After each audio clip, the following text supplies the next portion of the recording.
아, 제가 오늘 일부 예배를 드리는데요. 갑자기 어떤 생각이 들었냐면, 여러분 지금까지 살아오시면서 누군가로부터 들었던 가장 따뜻한 말 한마디가 있다면 그 말이 어떤 말인가요?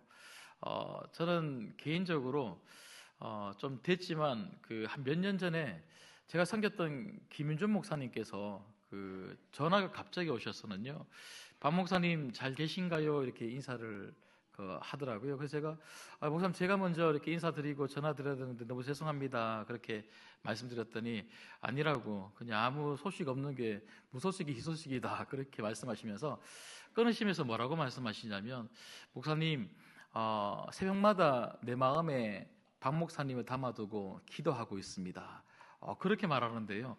야, 얼마나 힘이 되고 뭉클한지 몰랐습니다. 갑자기 오늘 아침에 그 생각이 나더라고요. 여러분, 지난 한 주간 혹시 여러분 마음속에 우리 성도 중에 누군가를 담아두고 기도하신 적이 있으신가요? 예, 감사합니다. 너무 감사합니다. 여러분, 옆에 분들 한번 보시면서요, 그 기도했던 사람이 옆에 분 맞습니까? 예, 우리 옆에 분들에게 이렇게 한번 인사하겠습니다. 제 마음속에 당신을 담아두고 기도하겠습니다. 시작. 제 마음속에 당신을 담아두고 기도하겠습니다. 예. 우리 교회는 이런 교회 되면 좋겠습니다. 성도들을 마음에 담아두고 일주일 동안 보고 싶고 함께 기도하는 아름다운 교회, 사랑이 많은 교회, 기도하는 교회 되기를 주님의 이름으로 소망합니다. 아멘. 여러분, 아마 부모님들은 저하고 똑같은 그런 마음이고 공감을 하실 것 같은데요. 자녀들을 키울 때에 벽면에 항상 볼펜으로 줄을 이렇게 막 그어 놓습니다. 혹시 그 줄이 어떤 줄인 줄 아시겠습니까? 예, 맞습니다. 애들 자랄 때 부모님들은요, 우리 애가 얼마나 컸나 하고 이렇게 막 재는데, 근데 애들이 이제 나중에는 자기들이 아빠, 내가 1년 동안 이제 열심히 밥도 먹었는데 얼마나 컸어? 하고 막 재달라고 막 그러죠. 저희 아이들도 저희 부부를 보면서 우리 집은 좀 DNA가 그러면서 그런 말을 하는데, 그러니까 애들은 엄청 키가 크고 싶은 거예요. 근데 부모님도 그렇고 우리 자녀들도 그렇고 우리의 관심사는 우리 자녀가 얼마나 크고 있는가, 잘하고 있는가, 건강한가, 그런 거 아니겠습니까? 여러분, 저희들은 지난주에 이어서 이번 주도, 그리고 이번 한 달 동안 어떻게 하면 이번 한 달을 송구영신할 수 있는, 한 해를 잘 보내고 또 새해를 잘 맞이할 수 있는 그런 시간들을 보낼까 저희들이 말씀을 통해서 살펴보고 있는데요. 여러분, 진짜 우리들에게 중요한 게 뭐냐면 한 해를 보내왔는데 오늘이 12월 14일입니다. 거진 1년을 우리가 살아왔는데요. 1년을 살아오고 난 다음에 나는 얼마나 영적으로 자랐는가. 우리가 키가 자라는 것도 중요하고 육적으로 건강한 것도 중요하지만 정말 하나님이 우리를 보실 때에 정말 우리의 무엇을 가장 중요하게 생각하실까요? 여러분, 우리 날마다 우리 자신을 바라보면서 점검해야 될 게 있다면 나는 매일매일마다 영적으로 건강하게 자라고 있는가? 저는 오늘 이 말씀을 통해서 여러분들이 얼마나 잘하셨는지를 점검하고, 그리고 다시 한 번 더 내가 영적으로 더욱더 건강해질 수 있는 성도가 될 수 있기를 기도하고 또 사모할 수 있는 시간이 되기를 주님의 이름으로 소망합니다. 여러분, 또 말씀해 보시면요, 요한이 성도들은 어린아이와 같은 성도들이 있는가 하면 청년들과 같은 성도들도 있고, 영적으로 아비와 같은, 아버지와 같고 어머니와 같은 성숙한 성도가 있음에 대해서 이야기를 하고 있습니다. 분명한 것은 뭡니까? 교회에는 다양한 사람들이 있지만 분명한 것은 내가 어린아이와 같은 성도라면 어린아이와 같은 성도에서 머물러 있으면 안 되고요, 계속 자라서 청년이 되고 아버지가 되어야 한다는 거죠. 그런데 이게 쉽지가 않습니다. 우리 아이들이 열심히 밥도 먹고 좋은 거 먹고 그리고 운동도 열심히 하고 또 푹 쉬고 푹 자야지만 무럭무럭 잘 자라는 것처럼 우리들에게도 그런 훈련이 필요하고요, 열심히 예배도 드려야 되고 열심히 기도도 해야 되고 말씀도 열심히 먹어야 되고 우리 삶의 자리에서 열심히 그 말씀을 실천하면서 살 때에 우리가 무럭무럭 건강해진다는 거죠. 무엇보다 시간이 필요합니다. 여러분, 우리는 단번에 아버지가 될 수 없어요. 우리가 믿음이 굉장히 좋은 것 같지만 여러분, 사실은 조그만 어려움이 찾아오고 비바람이 몰아치고 폭풍우가 몰아치면요, 우리가 일순간에 우리가 넘어지면서 야, 내 믿음이 이거밖에 안 되는구나, 그런 것들을 우리가 얼마나 확인합니까? 여러분, 우리가 어떤 육체의 병이 찾아오기 전에 우리가 미리 예방하기 위해서라도 열심히 건강함을 우리가 유지해야 되는 것처럼, 여러분, 우리 삶에는요, 고난이 얼마나 많은지 몰라요. 고난은 저 멀리 있는 이야기가 아닙니다. 문제는 세상 사람들의 이야기가 아니고요, 우리들의 이야기예요. 예수 안 믿는 사람이나 예수 믿는 사람이나 예배 안 드리는 사람이나 예배 드리는 사람이나 늘 언제나 한결같이 우리는 인생의 고난 가운데, 문제 가운데, 한가운데 놓여 있습니다. 그럼 어떻게 해야 됩니까? 이 문제와 이 고난을 우리가 이겨나가고 헤쳐나갈 수 있는 뭐가 있어야 될까요? 믿음의 강건함, 영적인 건강이 우리에게 있어야 합니다. 여러분, 바라건대 우리 성도님들 그 건강함을 가지고 2026년도를 맞이할 수 있기를 주님의 이름으로 소망합니다. 자, 그렇다면 저는 오늘 말씀을 통해서 내 신앙의 현주소는 어떻게 되는가? 내 신앙의 현주소. 특별히 믿음으로 계속 자라가고 그리고 영적인 아비가 되기 위해서 나에게 필요한 것은 무엇인지를 세 가지 말씀을 통해서 좀 살펴보려고 합니다. 첫 번째는요, 날마다 구원의 감격을 선포해야 합니다. 여러분, 이것은 영적인 아비들의 특징이기도 하지만 우리가 이렇게 할 때에 영적인 청년이 되고 영적인 아비로 날마다 자라갈 수가 있다는 거예요. 여러분, 구원의 감격은 내가 처음 예수님을 믿을 때, 인격적인 예수님을 처음 만날 때만 느낄 수 있는 감정이 절대로 아닙니다. 여러분, 구원의 감격은요, 날마다 여러분 마음속에 솟구쳐 올라야 되고 그것이 입술로 나와야 되고 삶으로 나와야 되는 줄 믿습니다. 구원의 감격이 없으니까요, 늘 시들한 신앙생활을 할 수밖에 없는 거예요. 여러분, 오늘 또 말씀해 보시면 12절 말씀을 우리 같이 한 번 더 읽어보도록 하겠습니다. 2장 12절 같이 읽습니다. 시작. 자녀들아, 내가 너희에게 쓰는 것은 너희 죄가 그의 이름으로 말미암아 사함을 받았음이요. 아멘. 여러분, 오늘 요한은 이 편지를 받는 수신자들에게 자녀들아 라고 이렇게 이야기하면서 그 성도가 어떤 사람인지에 대해서 이야기를 하는데, 성도는 바로 예수 그리스도로 말미암아 죄 사함을 받은 하나님의 아들, 딸, 자녀라는 것에 대해서 말씀하고 있더라고요. 여러분, 우리는 예수 그리스도께서 이 땅에 오셔서 십자가에 달려 죽으셔서 우리의 모든 죄를 해결해 주셨기 때문에 우리가 죄사함을 받고 구원함을 얻은 하나님의 자녀가 된 줄 믿습니다. 여러분, 자녀가 됐다는 말은요, 다른 게 아니에요. 죄사함을 받고 새로운 피조물이 되었다는 거예요. 그러고 보니까 고린도후서 5장 17절에 사도 바울이 뭐라고 말씀하고 있냐면, 그런즉 누구든지 그리스도 안에 있으면 새로운 피조물이라. 이전 것은 지나갔으니 보라, 새 것이 되었도다. 아멘. 여러분, 우리는 새로운 피조물이 무엇입니까? 만들어졌다, 창조되었다, 이런 뜻이 아닙니까? 여러분, 우리는 예수님 때문에 새로운 하나님의 자녀로 만들어진 줄 믿습니다. 우리는 새로운 사람이에요. 새로운 사람. 여러분, 그래서 예수님을 믿는다는 것, 구원을 받는다는 것, 그리스도인이 된다는 것은요, 단지 예수님을 믿고 우리가 천국을 가게 되었다, 그것만을 이야기하는 것이 절대로 아닙니다.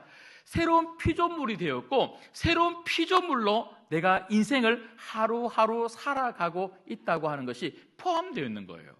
여러분, 제가 자주 말씀을 드리지만, 여러분, 우리의 구원은 단번에 사건이면서도 과정으로 봐야 된다고 제가 말씀을 드렸습니다. 여러분, 과정으로 본다는 말이 무엇입니까? 여러분, 우리가 예수 그리스도를 믿으면 우리 안에 있는 모든 죄가 예수 그리스도로 말미암아 죄 사함을 받는 칭의, 너는 의로운 하나님의 자녀야, 우리가 이렇게 칭함을 받게 될 줄 믿습니다. 그런데 이 거룩한 하나님 백성의 온전한 모습은 어디에서 이루어지게 될까요? 그건 바로 천국입니다. 우리 이것을 영화라 그러죠. 여러분, 그렇다면 칭의와 영화의 이 사이, 우리는 지금 무엇을 살고 있는 것입니까? 새로운 피조물로서 성화의 삶을 살고 있는 거예요. 여러분, 성화의 삶을 살고 있다는 말은요, 성화가 무엇입니까? 날마다 새로운 피조물로서 구원받은 하나님의 자녀로서 하나님 닮은 삶을 하루하루 살아가는 것. 여러분, 그래서 이 성화의 삶의 우리의 목표는 무엇입니까? 하나님을 닮는 거예요. 여러분, 구원의 감격은 하나님이 나를 예수 그리스도 안에서 구원해 주셨다, 감사합니다. 여러분, 그것으로 끝나는 것이 구원의 감격이 아닙니다. 날마다 구원의 감격이 있는 사람은 그 구원이 얼마나 값진 줄 알고, 나같이 더러운 한 사람을 정말 깨끗한 하나님의 자녀로 만들기 위해서 우리 구주 예수님이 이 땅 가운데 오셔서 낮고 낮은 이 땅에 오신 것도 감사한데 십자가까지 가셔서 내 모든 죄를 그 십자가 위에서 다 해결해 주셨다. 그 해결함으로 내가 하나님의 자녀, 새로운 피조물이 되었으니 나는 이제 날마다 하나님 닮은 삶을 날마다 살아야지. 이게 우리 마음 가운데 있는 구원의 감격이에요. 여러분, 그래서 1년이 지나고 나면 1년 지난 만큼 우리 말은 예수님 닮아야 되고요, 1년 지난 만큼 우리 생각은 예수님 닮아야 되고요, 1년이 지난 만큼 우리의 성품은 예수 닮은 성품이 나와야 될 줄 믿습니다. 여러분, 그래서 우리가 진짜 듣고 싶은 말이 뭐예요? 목사님을 보면 예수님 닮았어요. 장로님을 보면 너무너무 예수님 같아요. 집사님, 권사님, 성도님, 정말 당신을 보면 예수님 만나는 것 같아요. 여러분, 이 이야기를 우리 들을 수 있는 우리 신관계의 모든 성도님들 되시기를 주님의 이름으로 소망합니다. 어떻게 그 이야기를 들을 수 있을까요? 어떻게 우리가 날마다 새로운 피조물로서 예수님 닮으며 살 수 있을까요? 제가 방금 말씀드렸던 것처럼 매일마다 아침에 일어나시면, 그리고 살아가는 모든 순간순간마다 자꾸 마음에서부터 우러나오는 구원의 감격을 입술로 선포하십시오. 나는 그리스도 예수 안에서 죄사함을 받았다. 나는 이제 깨끗한 하나님의 자녀가 되었다. 새로운 피조물이 되었다. 나는 다른 사람이 되었다. 여러분, 이 선포가 우리 삶을 이 선포한 대로 이끌어갈 줄 믿습니다. 여러분, 제가 지난주 말씀드렸던 것처럼 성도들도요, 가정에서 갈등을 빚으며 살아가고 상처 주고 상처받으면서 살고요, 그리고 회사에서도 그렇고 학교에서도 그렇습니다. 그런데 무엇보다 교회 안에도 영적인 아비들만 있는 게 아니잖아요. 영적인 어린아이들도 있습니다. 어린아이와 같은 성도들이 말 한마디와 행동 하나하나로 자꾸 공동체를 힘들게 하고, 그리고 우리를 힘들게 할 때에 여러분, 누군가는 아버지와 같은 사람이 있어야 되지 않겠습니까? 여러분, 가정에서 예를 들면요, 우리 자녀들이, 여러분, 제가 이 거룩한 강단에서 이런 말을 쓰면 안 되는데 한 번만 용서해 주십시오. 우리 자녀들이 치라를 떨 때가 있지 않습니까? 그거 말고는 제가 단어가 생각이 안 나요. 그런데 그렇게 할 때 그런 자녀들을 보고 왜 그러냐 그러면서 나도 갱년기야 그러면서 둘이 막 빌다 붙어버리면 우리 집 이야기 절대로 아닙니다. 그렇게 붙어버리면 이게 얼마나 이게 가정이 평강이 찾아오겠습니까? 교회도 똑같습니다. 어린아이가 어린아이 짓을 할 때는요, 그거 어쩔 수 없어요. 아직 어린아이인데요.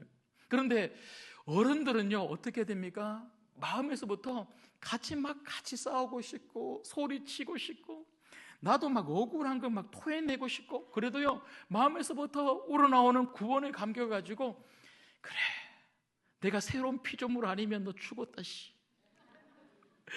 그래서 속으로 나는 새로운 피조물이야, 나는 제사함을 받은 하나님의 아들 딸이야 하고는요, 이제 겉으로 다 품어주는 이런 아비들이 많은 교회가 늘 복되고 은혜로운 교회예요. 여러분, 이 12월 달에 나는 어떤 성도인가? 나는 진짜 구원의 감격으로 살고 있는가?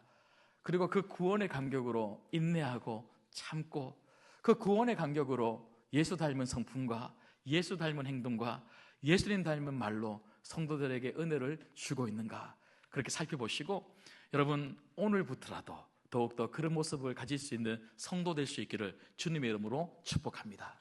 그런가 하면 두 번째는요, 내 신앙의 현주소를 우리가 어떻게 확인할 수 있을까요? 영적인 아비는 어떤 모습을 가지고 있을까요? 우리가 어떤 모습을 가지고 있을 때 계속해서 성장할 수 있을까요? 두 번째는요, 하나님과의 관계가 더욱 깊어져야 합니다. 여러분, 친구들하고도 시간이 지나면 그만큼 좋아지잖아요. 관계가 깊어지는 거예요. 성도들끼리도 1년 지내고 2년 지내고 3년, 10년 지내면요, 진짜 가족이잖아요. 가족. 너무너무 친한 가족이 되잖아요. 하물며 사람들도 그런데 우리가 하나님하고 그 매일매일 동행하는 그런 삶을 살아가는 성도인데 1년을 하나님하고 동행했다면 나는 얼마나 하나님하고 친해졌는가? 교제가 뭡니까? 하나님하고 친한 거예요. 여러분, 신앙은, 믿음은 하나님과의 거리입니다. 하나님하고 친한 사람은요, 믿음이 훌륭한 거예요. 여러분, 교회에서 많은 일을 한다고 믿음이 훌륭한 게 아닙니다. 우리가 헌금을 많이 한다고 믿음이 훌륭한 게 아닙니다. 물론 믿음이 훌륭하면 많은 일들을 할 수 있고, 믿음이 훌륭하면 헌금도 많이 할 수 있습니다. 그런데 진짜 중요한 것은 나는 얼마나 하나님하고 친한가. 여러분, 하나님하고 친하지 않으면요, 우리 신앙은 시들시들해질 수밖에 없어요. 왜 이렇게 은혜가 안 되지? 왜 이렇게 삶에 기쁨이 없지? 왜 이렇게 뭘 해도 흥이 나지 않지? 여러분, 그 이유는 다른 게 아니에요. 뭘 점검해 봐야 될까요? 나는 얼마나 하나님하고 친밀한가? 여러분, 오죽하면 예수님께서도 요한복음 15장에 보면 나는 포도나무요, 우리는 뭐라고요? 가지니 가지. 여러분, 가지는 나무에서부터 떨어지면요, 말라 삐뚤어 죽을 수밖에 없어요. 여러분, 우리가 예수님에게 딱 붙어 있으면요, 예수님으로부터 오는 영양분을 날마다 공급받아서 정말 생생하게 살아 활력이 넘치는 신앙생활, 믿음 생활 잘 하게 될 줄 믿습니다. 여러분, 그래서 오늘 우리가 확인해야 되는 건 뭐냐면, 우리가 작년을 넘어오면서 시작했던 1월 1일부터 오늘까지 이제 곧 있으면 2026년도를 맞이하는데, 이 1년 동안 매일매일마다 내 삶 가운데 나는 얼마나 하나님과 교제하고 살았는가. 그래서 1년을 지나고 나니까 내 삶 속에 얼마나 하나님과의 친밀함이 남아있는가. 여러분, 오늘도 말씀을 보시면요, 여러분 13절 14절 말씀에 여러분 공통적으로 쓰이고 있는 문장이 하나가 있는데 이렇게 이야기하고 있습니다. 아비들아, 내가 너희에게 쓰는 것은 너희가 태초부터 계신 일을 알았으며. 여러분, 이것이 얼마나 중요했던지 요한은 그 다음 구절에 똑같은 표현을 똑같이 쓰고 있더라고요. 여러분, 아비들, 영적으로 성숙한 믿음의 성도들은요, 처음부터 살아서 지금까지 역사하고 계시는 우리 예수님을 아는 사람이에요. 여러분, 여기 안다는 말은 여러분들은 수천 번 말씀을 들었을 것입니다. 지식적으로만 아는 게 절대로 아닙니다. 물론 우리가 하나님 말씀을 통해서 예수님을 지식적으로 아는 성경 공부도 분명히 필요합니다. 그럼에도 불구하고 여기서 안다는 것은요, 얼마나 예수님을 인격적으로 만나고 있는가, 예수님을 만나는 경험. 여러분, 이 경험이 많은 여러분 되시기를 주님의 이름으로 소망합니다. 우리 이 경험을 어디서 할까요? 그건 바로 기도입니다. 기도. 여러분, 우리는 기도를 통해서 하나님과의 만남을 누릴 수 있고요, 기도를 통하여 우리는 하나님과의 관계가 더욱더 깊어져 가는 거예요. 여러분, 1년을 보내시면서 얼마나 여러분 삶 가운데 기도 생활이 풍성하셨습니까? 그 기도 생활을 통해서 얼마나 인격적인 우리 예수님을 만나셨습니까? 여러분, 믿음이 자란다는 것은 다른 게 아닙니다. 기도가 자라는 거예요. 기도의 무릎이 늘 견고하게 있는 분들은요, 믿음이 무럭무럭 자랄 수밖에 없어요. 왜냐하면 그 기도의 자리에는 우리 하나님이 계시기 때문이죠. 여러분, 우리가 간증이 많은 삶이 참 중요하다고 제가 말씀을 드리고 있는데요. 여러분, 믿음이 훌륭하다는 것은 기도를 통하여 만난 하나님의 이야기가 많은 사람들이에요. 이게 바로 간증이에요. 여러분, 간증이라는 것은 뭔가 드라마틱한 어떤 사건이 있어야지만 간증을 할 수 있는 게 아니에요. 여러분, 그래서 우리가 구역에 가서 우리가 지난 한 주간 어떻게 살았습니까? 지난 한 주간 만났던 하나님은 어떤 분이십니까? 지난 한 주간 말씀 속에서 어떤 하나님을 만났습니까? 이렇게 우리가 물어볼 때에 정말 매일매일마다 기도 속에서 하나님을 만나고, 그리고 삶 속에서 우리 인생 가운데 날마다 응답해 주시는 그 하나님을 만난 성도들은요, 네, 지난 한 주간 제가 이런 문제로 기도했더니 우리 하나님이 제게 찾아오셔서 제 마음을 얼마나 위로해 주신지 몰라요. 아직 응답받은 것은 없지만 하나님의 위로를 받고 나니까요, 너무너무 힘이 나요. 이게 간증이에요. 그런데 우리가 간증하자고 이야기하고 지난 한 주간 만난 하나님 이야기하자 하니까요, 구역에서 아무도 말을 안 하는 거예요. 입을 다물어. 그런데 그러면 누구라도 해야 되잖아요. 근데 구역장 또 입을 다물어버려요. 그리고는요, 어쩔 수 없으니까 누가 한마디 하는데 30년 전에 우리 교회 건축할 때에 도대체 건축을 언제 했는데 아직도 건축 중이에요. 여러분, 물론 과거의 추억은 참 중요하고요, 과거의 신앙은 너무너무 소중합니다. 그 귀한 과거의 신앙이 있기 때문에 지금 내가 있는 거잖아요. 그런데 예수님은 오늘 만나는 거예요. 여러분, 예수님은 어제도 만나주셨지만 예수님은 오늘도 만나주시고요, 예수님은 내일도 만나주세요. 특별히 성도의 기도 가운데 함께 하시는 그 예수님과 날마다 대화할 수 있는 여러분 되기를 주님의 이름으로 축복합니다. 지난 금요일에 제가 금요 영성 기도회 말씀을 전하기 전에 제가 여기 앉아서 있는데요, 우리 성도님들 보는데 너무 감사하더라고요. 날씨도 춥고, 그리고 그 밤에 하루 종일 일하고 그렇게 찾아오는 게 쉽지 않습니다. 그래서 제가 그때도 이제 말씀 전하기 전에 너무너무 여러분 귀합니다, 참 기도하러 온 여러분들 하나님이 축복해 주실 줄 믿습니다, 그렇게 말씀을 드렸는데요, 여러분, 솔직한 고백입니다만 담임 목사님 저조차도 한 번씩 집에 가서 저녁에 가서 밥을 먹고 식사하고 나올 때가 있어요. 그럴 때마다 집안에 딱 들어가서 밥 한 숟가락 뜨지 않습니까? 나오고 싶을까요? 안 나오고 싶을까요? 예? 담임 목사는 벌떡벌떡 일어나서 야, 오늘 금요일이다 하고 나와야 되는데 막 나오기 싫어서 오늘은 금요 기도에 없으면 좋겠다, 이런 마음을 가질 때도 솔직히 있습니다. 솔직히. 그런데 성도님들은 그렇게 힘들게 하루하루를 사셨다가 그 금요일에 이제 오늘 집에 들어가면 하루 토요일 쉴 수가 있는 그날에 집에 가서 TV도 보고 싶을 거고 그동안 못했던 그런 일들도 하고 싶을 거고 좀 쉬고 싶을 텐데 근데 나와서 기도하는 거예요. 얼마나 감사한지 모르겠어요. 여러분, 제가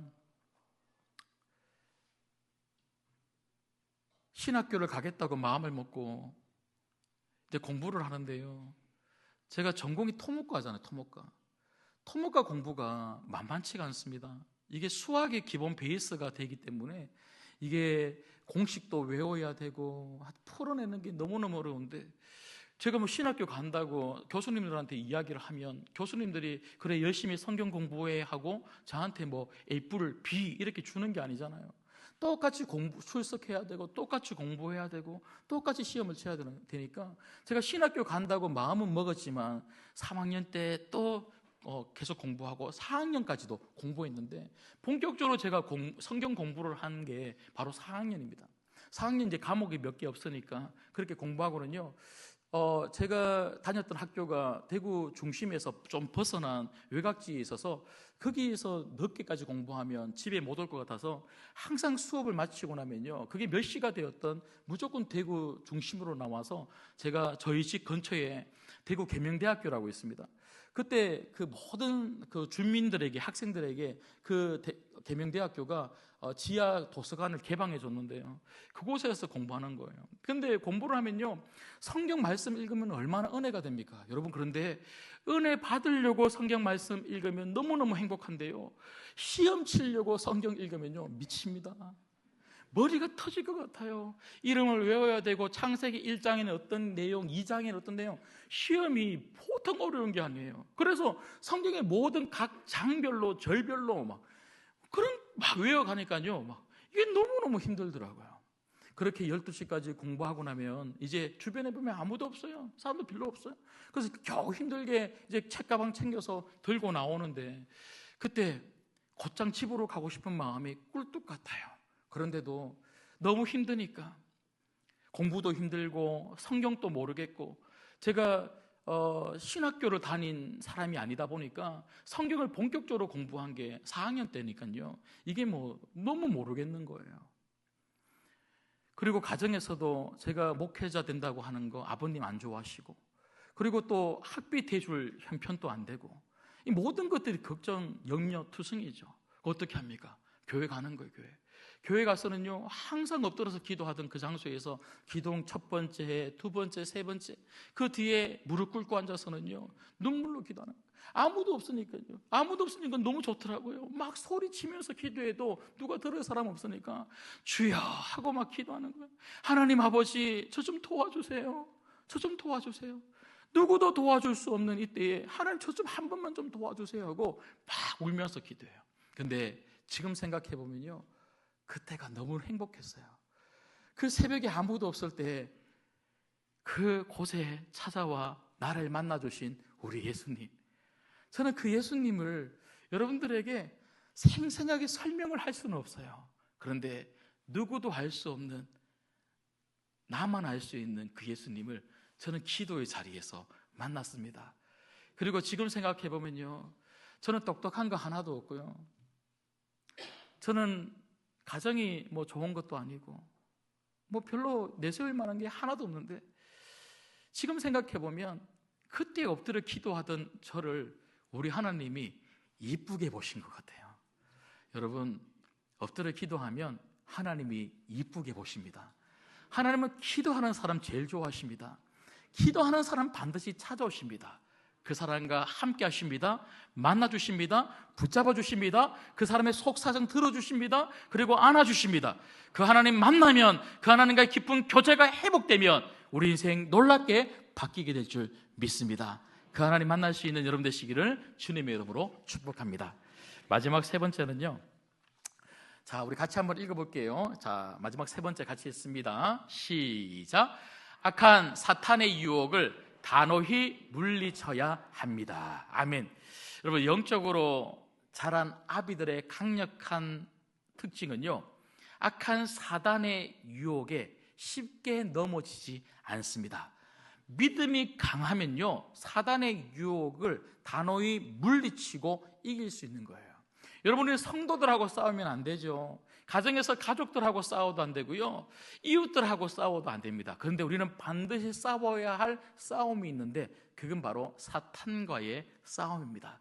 이 영적 전쟁에서는요, 반드시 이겨야만 되는 거죠. 그런데 여러분, 어린아이들은 이길 힘이 없더라고요. 이길 힘이. 여러분, 오늘 말씀 보시면요, 자, 요한 1서 2장 13절 14절을 우리 마지막으로 같이 한번 읽겠습니다. 같이 읽습니다. 시작. 아비들아, 내가 너희에게 쓰는 것은 너희가 태초부터 계신 이를 알았음이요, 청년들아, 내가 너희에게 쓰는 것은 너희가 악한 자를 이기었음이라. 아이들아, 내가 너희에게 쓴 것은 너희가 아버지를 알았음이요, 아비들아, 내가 너희에게 쓴 것은 너희가 태초부터 계신 이를 알았음이요, 청년들아, 내가 너희에게 쓴 것은 너희가 강하고 하나님의 말씀이 너희 안에 거하시며 너희가 흉악한 자를 이기었음이니라. 아멘. 여러분, 여기 보시면 요한은 두 번이나 뭐라고 이야기하고 있냐면요, 너희가 악한 자를 이기었다. 그리고 14절에는 너희가 흉악한 자를 이기었다, 그렇게 이야기하고 있죠. 여기 악한 자, 흉악한 자가 누굽니까? 바로 악한 사탄, 마귀입니다. 여러분, 악한 사탄 마귀가 우리를 얼마나 유혹하고 얼마나 공격하는지 몰라요. 그런데 제가 방금 말씀드렸던 것처럼 우리가 아버지, 그 영적으로 무럭무럭 자란 부모, 그 아비라면, 성숙한 믿음의 성도라면 아무리 유혹하고 아무리 우리를 건드려도 안 돼 하고 이길 수 있는데, 아이들은요 금방금방 넘어지더라는 거예요. 여러분, 어린아이의 신앙의 특징, 그 영적으로 어린 아이들의 신앙의 특징을요 여러 가지가 있겠지만 제가 대표적으로 두 가지만 말씀을 드릴게요. 첫 번째는요 감정적 신학입니다. 감정적. 여러분, 아이들 한번 보세요. 아이들은요 늘 언제나 재밌는 거, 즐거운 거, 짜릿한 거, 이런 거 좋아해요. 그래서 아이들은요 심심하면 싫어해요. 밋밋하면 싫어해요. 그래서 아이들은 한 군데 그냥 앉아있지 않아요. 이리 갔다가 저리 갔다가 TV도요 이거 틀었다가 저거 틀었다가. 아이들은 막 복잡한 거 싫어요. 무조건 재밌는 거. 그래서 애들은 엄마 아빠한테 뭐라 그래요? 재밌는 데 가자 그래요. 그래서 애들 데리고 어디 가면 애들 좋아할까요? 예? 어디요? 놀이동산 이런 데 가서는요 그냥 놀아라 그러면 애들은 하루 종일 막 놀면서 너무너무 막, 그러면 하루가 행복했다 그래요. 여러분, 우리가 어린아이와 같은 신앙을 가지고 있으면요 자꾸만 우리의 감정에 뭔가 즐겁고 짜릿하고 그런 것만 굉장히 추구하고 원해요. 그래서 뭔가 채워지면요 이 교회 참 좋다, 막 재밌고 막 그러면요 와 너무너무 좋다 그랬다가, 그런데 또 그게 또 안 채워지면 또 감정을 채워주는 곳이 어디 있나 하고 자꾸 다른데 쫓아다니는 거예요. 한 군데 정착을 못하는 거예요. 그래서 뭔가 막 기도하면 사람들이 막 콕콕 넘어지고, 기도하면 막 은사가 나타나고 이런 데만 막 찾아다니고, 메시지도요 막 팍팍 막 마음에 콱콱 찔려야만 되고 막 그런 데를 찾아다니는. 그런데 제가 한 번씩, 자주는 아닌데요, 한 번씩 듣는 말 중에 새로운 오신 분들 중에 저보고 목사님 설교가 귀에 막 콕콕 막 들리듯이 너무너무 설교가 재밌고 너무 좋다는 거예요. 그래서 제가 고맙습니다 하는데, 그런데 한 몇 달 지나고 나면 안 보이는 분들이 계세요. 아니 그렇게 좋다고 그래놔 놓고는 도대체 어디 가신지 모르겠어요. 여러분, 아무리 좋은 설교도 1년, 2년, 3년 들으면 그 말이 그 말 같고 그 말이 그 말 같고 뭐 그러지 않습니까? 근데 여러분 타리 목사의 설교에 여러분 아멘 하시고 또 웃어주시기도 하시고 또 어떨 때는 울기도 하시고, 그 이유가 뭐냐면요 타리 목사의 설교가 좋아서가 아니고요 하나님의 임재 때문에 그래요. 하나님의 임재가 있으면요 그 말이 그 말 같아도 그 말이 다르게 들리고요, 하나님의 임재가 있으면요 매주 똑같은 주일 같아도 그 주가 다른 주가 되는 거예요. 여러분, 정말 하나님의 임재가 풍성한 우리 신광교회 예배되고 여러분 심령이 되시기를 주님의 이름으로 소망합니다. 여러분, 요한일서 2장 16절에 보면, 그래서 요한은 이렇게 이야기하잖아요. 자, 15절 16절을 같이 읽을게요. 15절 16절 같이 읽겠습니다. 시작. 이 세상이나 세상에 있는 것들을 사랑하지 말라. 누구든지 세상을 사랑하면 아버지의 사랑이 그 안에 있지 아니하니, 이는 세상에 있는 모든 것이 육신의 정욕과 안목의 정욕과 이생의 사랑이니 다 아버지께로부터 온 것이 아니요 세상으로부터 온 것이라. 아멘. 여러분, 세상 사람들하고 우리하고 특징이 뭐냐면요 세상은 세상을 사랑하면서 삽니다. 그런데 우리는요 예수 그리스도로 말미암아 죄 사함을 받고 하나님의 자녀가 되면 우리는 세상 사랑하던 사람에서 이제는 하나님 한 분만을 사랑하고 하나님 나라를 바라보면서 살아가는 하나님의 자녀로 새로운 피조물로 바뀌게 되는 줄 믿습니다. 그런데 중요한 게 뭐예요? 어린아이들은요 이 경계선상에 여전히 있는 거예요. 우리는 이미 바뀌었는데도 불구하고 자꾸 세상을 바라보면서 옛날의 모습을 그대로 가지고는요 옛날로 돌아가고 싶은, 그래서 사단이 끊임없이 하나님 나라를 바라보고 하나님께 집중하지 못하는 그 어린아이들을 유혹하죠. 무엇으로 유혹합니까? 오늘 우리가 읽었던 것처럼 16절 말씀해 보니까요, 육신의 정욕, 안목의 정욕, 이생의 자랑, 우리 마음 안에 있는 본성, 우리 마음 안에 있는 욕심, 우리 마음 안에 있는 탐심, 우리 마음 안에 있는 교만, 우리 마음 안에 있는 세상을 향한 사랑, 그런 것들을 끊임없이 건드리더라는 거예요. 사단의 유혹이죠. 여러분, 예수님조차도 그렇게 금식하며 기도하셨는데 악한 사단이 찾아와서 똑같은 유혹을 하죠. 예수님을 어떻게 유혹하셨습니까? 돌덩어리를 떡으로 만들어 먹어라. 육신의 정욕이죠. 그리고 세상을 다 보여주면서 내게 무릎을 꿇으면 이 모든 것을 다 주겠다. 세상을 바라보고 세상의 욕심을 두고 살아가라고 하는 안목의 정욕이죠. 그리고 마지막으로 그 사탄이 예수님 어떻게 유혹을 했습니까? 꼭대기로 데리고 올라가서는요, 그 꼭대기에서 뛰어내려라. 그리고 하나님이 도와주시면, 그래서 네가 하나님의 아들이라는 것을 많은 사람들 앞에 보여주고 증명해라. 네가 얼마나 대단한 사람인지를 보여줘라. 뭡니까? 이생의 자랑이죠. 여러분, 우리도 이런 유혹 받지 않습니까? 내가 얼마나 돈이 많은지, 내가 얼마나 학벌이 좋은지, 내가 얼마나 힘이 있는지, 내가 얼마나 많은 것들을 가지고 있는지, 얼마나 좋은 위치에서 떵떵거리며 잘 살고 있는지 끊임없이 자랑하고 싶은 삶을 살고 싶은 것, 우리 아닌가요? 여러분, 그런데 이 모든 사탄의 시험과 유혹을 우리 예수님이 무엇으로 이기셨습니까? 하나님의 말씀입니다. 여러분, 그래서 오늘 또 보시면요, 14절 다시 보시면 요한이 이렇게 이야기하고 있죠. 청년들아, 내가 너희에게 쓴 것은 너희가 강하고 하나님의 말씀이 너희 안에 거하시며 너희가 흉악한 자를 이기었습니다. 하나님 말씀이 우리 안에 있을 때 우리는 영적으로 무럭무럭 자라고 강해질 줄 믿습니다. 여러분, 그러나 이것은 말씀을 많이 읽으라는 말이 아닙니다. 물론 말씀 많이 읽어야 되겠죠. 그런데 여러분, 우리가 1년을 보내오면서 1독하고 2독하고 심지어 어떤 분들은요 3독을 하신 분이 계실 거예요. 그러면 말씀을 많이 읽으면 나는 강력한 믿음의 사람이 지금 되어 있는가? 1년 전보다 지금 이 순간에 나는 진짜 예수님 닮은 모습을 가지고 있는가? 여러분, 오늘 요한이 말하고 있는 여기 하나님 말씀이 우리 안에 거한다는 것은 다른 게 아니고요, 그 말씀이 우리의 삶이 되어야 한다는 말과 똑같은 거예요. 여러분, 음식을 많이 먹는다고 해서 우리가 강해지는 게 아니에요. 그 음식이 우리 안에 영양분이 되어서 그게 우리 삶으로 움직여질 때 그게 강함이 되는 거예요.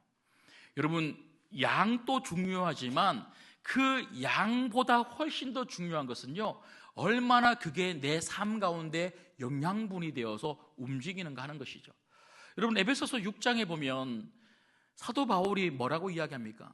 우리 인생 가운데 영적인 싸움이 있는데 그 사탄과 싸우기 위해서 우리가 전신갑주를 입어야 되는데 우리에게 공격용 무기가 하나가 있습니다. 그게 무엇입니까? 성령의 금, 곧 하나님의 말씀이라고 이야기합니다. 여러분, 하나님의 말씀으로 사탄을 이긴다는 게 뭘까요? 그것은 그냥 말씀을 많이 읽고 그 말씀을 가지고 사탄아 떠나가라 한다고 사탄이 떠나가는 것이 아닙니다.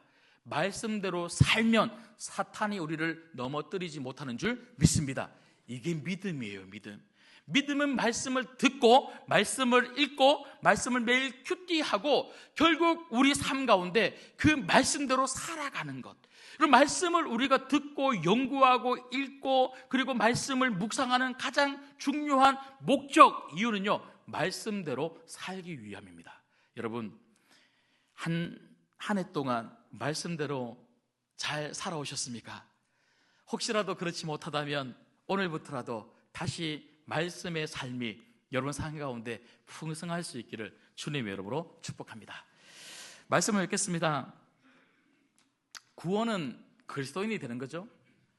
그리스도인이 된다는 것은 하나님의 자녀가 되는 거죠. 하나님의 자녀가 된다는 것은요, 날마다 하나님 닮아가야 되는 사람이 되었다는 것입니다. 여러분, 믿음으로 성장하고 믿음으로 성숙해 간다는 것은 다른 게 아닙니다. 하나님을 닮아가는 것입니다.